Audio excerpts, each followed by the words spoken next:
శర్మిలకు ప్రాణహాని ఉందా? సునీతకు ప్రాణహాని ఉందా?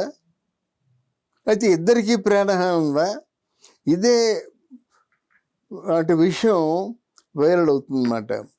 ఎందుకంటే జగన్మోహన్ రెడ్డి పూర్తిగా సునీత చెప్పినట్టు మారిపోయాడు, రాక్షసుడైపోయాడు మాట. ఎవరైనా తోడబుట్టిన చెల్లిని అన్ని మాటలు అనిపిస్తారా? ఎవరో ఆ పేరు కూడా నాకు తెలియదు. అటువంటి వాళ్ళ చేతేమో ఒక చెప్పడానికి కూడా వీలు కానటువంటి బూతుల్ని మాట్లాడించింది. సొంత చెల్లి మీదే మీరు అంత అపవాదులు వేస్తారా? దీన్ని చరిత్ర క్షమిస్తుందా? పదవులు పోతే వస్తాయండి, ఇవి పోతే రేపు వస్తాయి, కానీ బాంధవ్యం పోతే, రక్త సంబంధం పోతే మళ్ళీ రేపు వస్తుందా? వీళ్ళు చేయవలసినటువంటి దుష్ట కార్యక్రమాలు అన్నీ చేశారు. ఇప్పుడు మిగిలిపోయింది ఏమిటి? తనే చెప్తుంది నాకు ప్రాణాలకి హాని ఉందని శర్మిల చెప్తున్నారు, నా ప్రాణాలకు కూడా హాని ఉందని సునీత కూడా చెప్తున్నారు, సౌభాగ్యమ్మ కూడా అదే చెప్పింది. ఇది మంచిది కాదు. ఇది కుటుంబంలోనే కాదు, ప్రజల దృష్టిలో మీరు పడుతున్నారు కదా. హింసతో కూడుకున్న రాజకీయాలు మీరు ఇన్నాళ్ళు చేస్తారు. ఎవరు మీ మాట కాదంటే వాళ్ళు కొట్టేయడమే, ఎవరు మీకు అడ్డంగా నిలబడితే వాడిని చంపేయడమే, ఎవరైనా ప్రశ్నిస్తే వాడు గొంతు నొక్కేయడమే. ఎంతకాలం?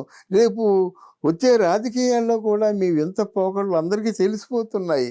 అంటే మీరు ఓటు వేయకపోతే వేయొద్దు, ఐ డోంట్ మైండ్, కానీ మీరు మాత్రం బయటికి వెళ్ళొద్దు. ఇగో ఈ 10,000 రూపాయలు తీసుకోండి, లేదా కుటుంబానికి 1,00,000 రూపాయలు తీసుకోండి, లేదా 5 గ్రాముల చైన్ తీసుకోండి. ఇదే మీకు చెప్పే మాట. ఇలాంటి రాజకీయాలు రేపు పొద్దున్న ఎవరైనా సామాన్యుడు సమాజాన్ని బాగు చేద్దామని సమాజ హితం కోరుకుని వచ్చినటువంటి రాజకీయ నాయకుడు ఎవరైనా సమాజానికి ఏమైనా మంచి చేయగలడా? ఆలోచించండి. తర్వాత సొంత చెల్లెళ్ళు, ఒక చెల్లి తన తండ్రిని 17 సార్లు గొడ్డలితో నరికారు అని తెలిసిన తర్వాత తన ప్రాణం ఏమైపోద్దండి? మర్చిపోవాలంటే ఒక్కరోజు చాలు. ఆ మహాతల్లి సునీత లేదు, మా నాన్నకి జరిగినటువంటి ఇంత క్రూరమైన చర్య, పైశాచికమైన చర్య, మృగతుల్యమైన చర్య ఇంకెవరికి జరగకూడదని ఆ ఢిల్లీ ప్రాంతాల్లోనూ హైకోర్టుల చుట్టూ ఒంటరిగా దిక్కుమాలిన పక్షిలా తిరుగుతూ ఆఖరికి ఎవరు దోషులో కూడా తేలిపోయింది. పవర్ పాయింట్ ప్రజెంటేషన్ చేసినట్టుగా మొత్తం ప్రతి A to Z ప్రజెంటేషన్ చేసింది. అలా A to Z ప్రజెంటేషన్ చేస్తే ఆవిడ చంపేస్తారా? ఎలాగ ఎంతమందిని చంపుతారు మీరు? చంపడం అంటే మీరు ఒకరే చంపడం కాదు కదా.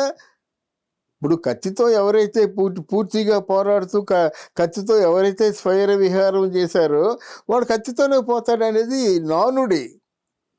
కత్తితో స్వైర విహారం చేసినట్టయితే మీ చేతిలో కత్తి ఉంటుంది, ఇంకోటి చేతిలో కత్తి ఉన్నోటి చేతితో మీకు తప్పదు, అంతం చేయడం తప్పదు. ఇట్లాంటి దుష్ట చర్యలు పాటుపడకుండా ఉండాలి. రాజకీయాన్ని రాజకీయంగా ఎదిరించండి. ఇద్దరు రాజశేఖర రెడ్డి బిడ్డలే. ఇద్దరిలో కూడా బాగా రాజశేఖర రెడ్డి గారు ప్రేమించింది షర్మిలమని. మీ ఇద్దరిని చూసినట్టయితే షర్మిల క్లీన్ కట్, మిస్టర్ క్లీన్లా ఉన్నాయి ఆవిడ తాలూకు రాజకీయాలు. ఆవిడ మాటలు కూడా ఆలోచింపజేసేవిగా ఉన్నాయి. ధర్మానికి ప్రతీకగా ధర్మాన్నే కోరుకుంటుంది ఆవిడ. మీరేంటి ఆ జగన్మోహన్ రెడ్డి ఆ సజ్జల రామకృష్ణారెడ్డి ఏంటి? వాళ్ళు ఏం చెప్తున్నారు, ఈయనేం వింటున్నాడు? డబ్బులు ఉన్నాయి కనుక దోచిపెడుతున్నారు. ఆ డబ్బులన్నీ కనీసం మంచి కోసం ఉపయోగించినట్టు బాగుండే కదా. మీరు మాట్లాడే అన్ని అబద్ధాలే, మినిస్టర్లు చెప్తున్నవన్నీ అబద్ధాలే. ఇటువంటి అబద్ధాలు చెప్పరా? ఈ రాష్ట్రంలోనూ 9 మెడికల్ కాలేజీలు కడుతున్నామన్నారు. ఎన్ని మెడికల్ కాలేజీలు కట్టారండి? లక్షలు ఇల్లు ఇచ్చామన్నారండి. ఎంతమందికి ఇల్లు ఇచ్చారండి? పోలవరం అంతా ఆల్మోస్ట్ ఆల్ అయిపోయిందన్నారండి. ఎంత పర్సెంటేజ్ పూర్తి చేశారండి? ఏమిటండి? విద్య ఏం చేశారు? వైద్యానికి ఏం చేశారు? ఏదో అంతకుముందున్న పాత పథకాలకేమో ఏదో గిల్టు నాగల్లాగేమో పైన పూత పూసేసి ఈమె అద్భుతమైన పథకాలన్నీ మీ అంతలో మీరు శంకలు గుద్దుకున్నట్టయితే గ్రౌండ్ లెవెల్లో వాళ్ళ తాలూకు ఆలోచనలు ఏమిటి? మీ పట్ల ఉన్న ఇంప్రెషన్ ఏమిటి? ఎందుకు మీ మీద వ్యతిరేకత ఇంతగా ప్రబలిపోయింది? వాళ్ళే చెప్తున్నారు డబ్బులు ఇస్తే తీసుకోండి, మీకు ఎవరికి ఓటు వేయాలంటే వాళ్ళకి ఓటు వేయండి అని. ఇందులో తప్పే ఉంది? కానీ ఇప్పుడు మాత్రం ఇలాగ సునీతమని లేకపోయినట్టయితే శర్మిలమ్మని వాళ్ళ మీద హత్యా ప్రయత్నాలు చేయడం కానీ, ఏదో పనికిమాలిన క్లూలు అందించినట్టయితే మీరు చేయడం కాదు, ఎవరో మనసులో పెట్టుకొని చేసినట్టయితే ఖచ్చితంగా మీ మీదే వస్తుంది అది.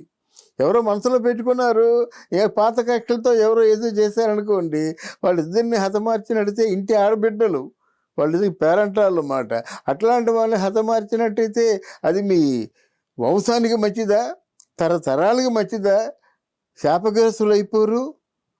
ఆడబిడ్డని ఆడబిడ్డలా చూడండి. ఆడబిడ్డ తప్పు చేసింది అనుకోండి, ఎవరినో పెద్ద మనిషిని పిలిపించి, ఇంటికి పిలిపించి, లేదా మీరు ఆడబిడ్డ ఇంటికి వెళ్ళి షటప్, నోరు మూసుకో, నీ రాజకీయం నువ్వు చేసుకో, నా రాజకీయం నేను చేసుకుంటాను, నీ పేరు నేనెత్తను, నా పేరు నువ్వెత్తొద్దు అని చెప్పాలి.